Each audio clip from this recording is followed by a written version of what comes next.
Hello! Welcome to our channel.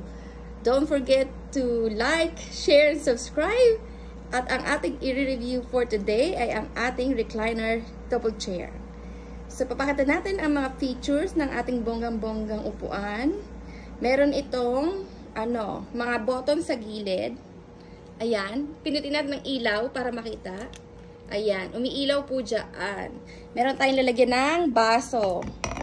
Sa left, sa right, and another left.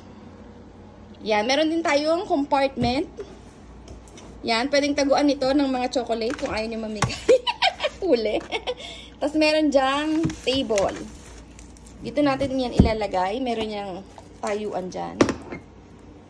Wasak. Ayan. So, pwede siyang umikot. Depende kung anong gusto mong side. Meron din siya sa kabila, pero hindi pwedeng sabay ang baso at ang table. So, kaya dalawa yung lagayan. Ayan. Meron din siyang kasamang ilaw, yung blue light.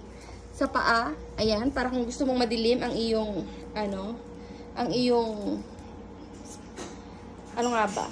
lugar, kung manonood ka ng movie, yan, merong ilaw. Tapos, ang paa tumataas, alisin natin yung table para makita nila yung iyong katawan na umaangat. Ayan.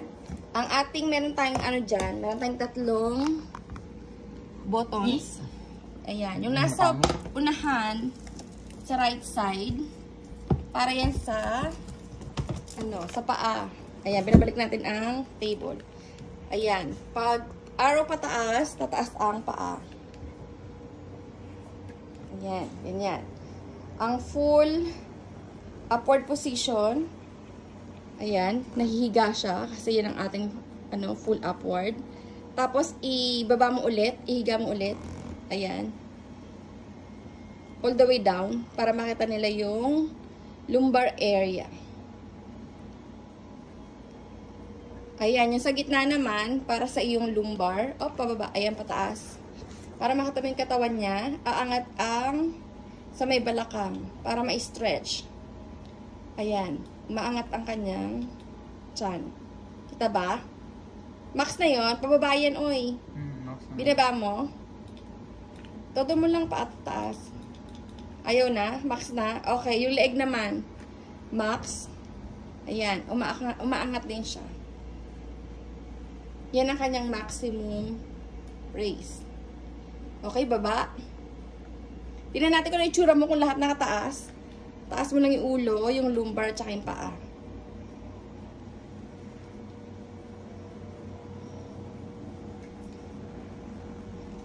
Ayan, ganyan po ang itsura niya. Very comfortable pag nanonood ng movie. Kung nakapunta na kayo sa mga sinehan na may mga ganyan, pareho lang sila. Malambot yan, leather. Tapos, meron siyang, eto bonggang-bongga. Meron siyang charging station, USB. Ayan. So, habang nanonood ka ng movie, TV, pwede ka mag-charge. Tapos, meron din siya ditong extra outlet doon sa loob. Hindi nila masyadong makikita. Hindi kita ba? Hindi kita. Hindi umiilaw sa loob. Basta meron siyang outlet dyan. Hindi lang makita eh. Ayan, lalayo ko para makita niya. Hindi ayan! Umilaw na. Ayun ang outlet. Meron pang isang extra USB.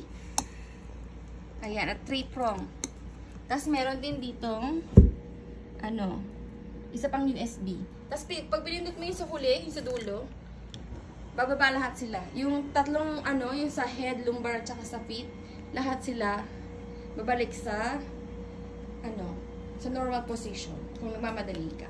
Kaya kung gusto mo namang i-adjust, may adjustan yung tatlong buttons na may upward at saka down arrow.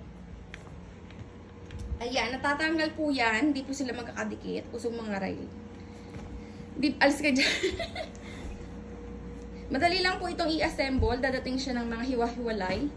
Nakakalas yung sandalan. Tapos yung pinakaupuan niya. Tapos ito rin. Ayan. 3 parts. Ayan. Din niya. Ayan. Nauusog yan. So, 3 yan. At dahil usually dalawa lang naman kami, kaya yung couples chair ang kinuha namin. Ayan. Hoy! Bruha to. Ayan, may kasama pong umuutot. May kasama siyang takip, kasi yung aso namin, hinat-ngat na. May kasama din takip yung ito. Usually, hindi naman tinatanggal. Para hindi siya agad magasgas. Pero so far, parang 1 year na ata to, wala siyang gasgas, wala siyang mancha. Madali siyang linisin. Punas-punas lang. Pero wag kayong gagamit ng chemicals. Ano lang, tubig lang. Konting tubig lang. Ayun lang. So, kung meron ito sa Pilipinas, good. Kung wala, nabili namin to online. Nakatulog na siya. Ayan, ganyan. Pag ano, pwede sa bata, sa matanda, basta nakanganga.